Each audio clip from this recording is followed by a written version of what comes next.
아마도 암스테르담에 가는 관광객들이 제일 먼저 가려고 하는 곳, 그리고 가장 인기 있는 곳은 두 군데가 아닐까 생각합니다. 하나는 암스테르담에서 1944년까지 숨어 지내다가 결국은 나치에 의해서 발각된 유대인 일가 안네 프랑크 일가가 숨어 있었던 안네 프랑크 기념관일 것 같고, 두 번째는 반고흐 미술관일 것 같아요.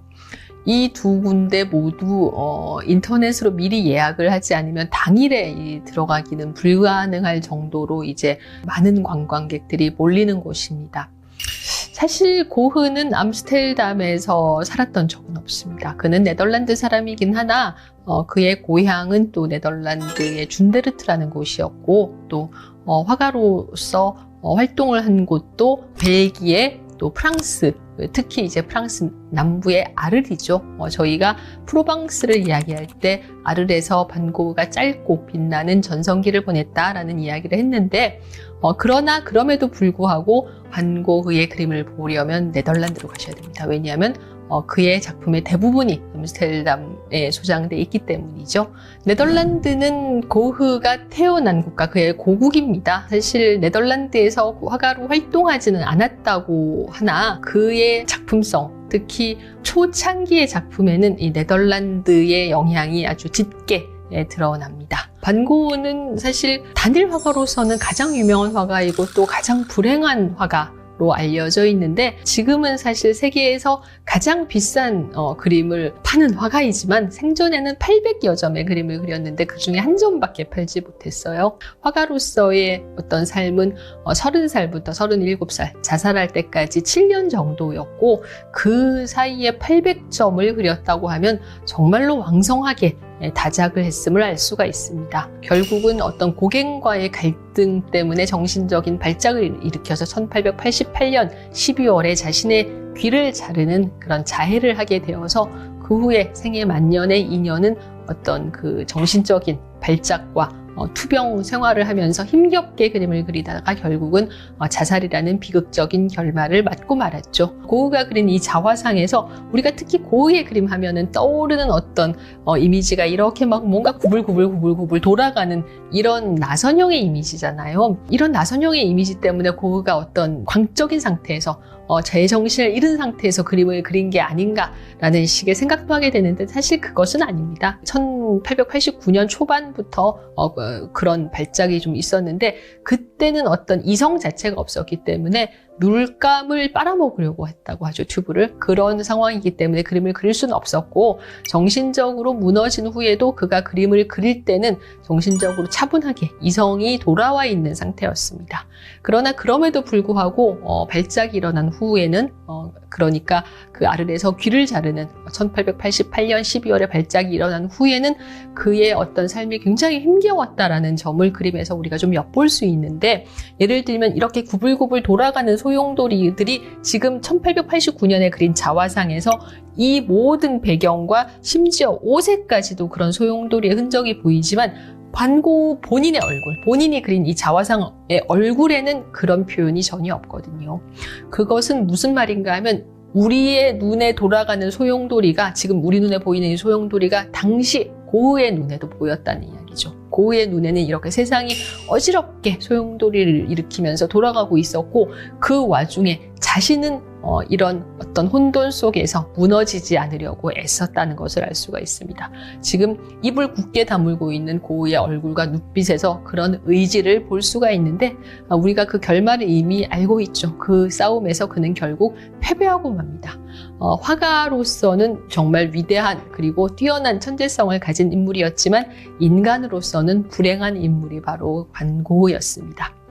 고흐는 1853년에 네덜란드 준데르크라는 작은 마을에서 목사의 아들로 태어납니다. 고흐의 동생 이름이 테오 반고흐죠. 고흐의 이름은 빈센트 반고흐고 아버지의 이름도 테오였습니다. 태어나면서부터 사실 그의 비극은 시작됐어요. 왜냐하면 고흐가 태어나기 1년 전에 고흐의 형이 태어났는데, 그 형은 태어나자마자 죽었습니다.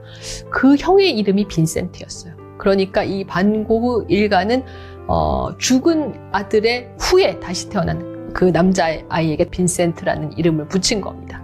뭔가 부모와의 관계가 약간 문제가 있었다라는 사실을 여기서부터 우리가 좀 엿볼 수 있는데, 시작부터 고우의 인생은 그런 식으로 약간의 어떤 비극적인 그런 기운을 담고 있었던 것 같습니다.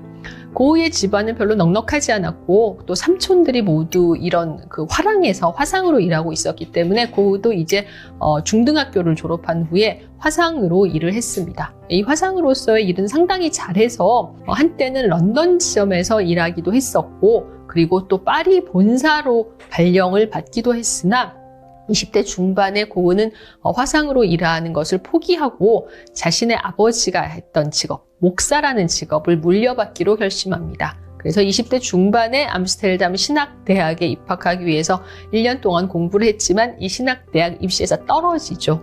이렇게 해서 고우는 대신 벨기에의 탄광촌, 모리나주라는 탄광촌에서 목사로서의 경력을 쌓기 위해서 전도사로 일하게 됩니다. 전도사로서의 경력이 없었기 때문에 계약은 무보수 1년이었어요. 이 무보수 1년의 계약 기간을 끝내고 재계약을 하려고 했으나 재계약에 실패합니다. 왜냐하면 그의 설교가 너무나도 격렬하고 극단적이었기 때문에. 고우는 상당히 감정적인 인물이었고, 사실 그 후의 그림에서도 우리가 그런 흔적을 볼 수가 있죠. 그런 점들이 당시의 선교회에서는 위험하게 비쳤던 겁니다.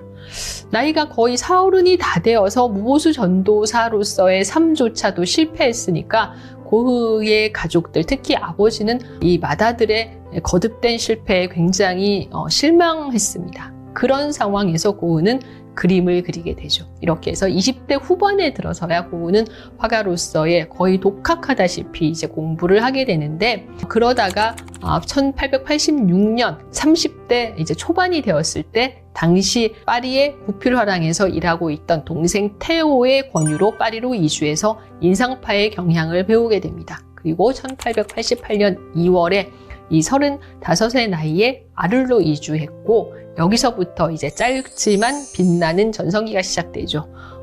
그 빛났던 전성기는 그해 가을 아를에 도착한 고갱과의 갈등으로 허물어지기 시작했고, 결국 이해 12월에 고갱과의 격렬한 말다툼 끝에 정신적으로 무너지면서 자신의 귀를 면도날로 자르는 자해를 하게 됩니다. 이 발작으로 이제 고흐의 정신 상태가 거의 허물어지게 되죠.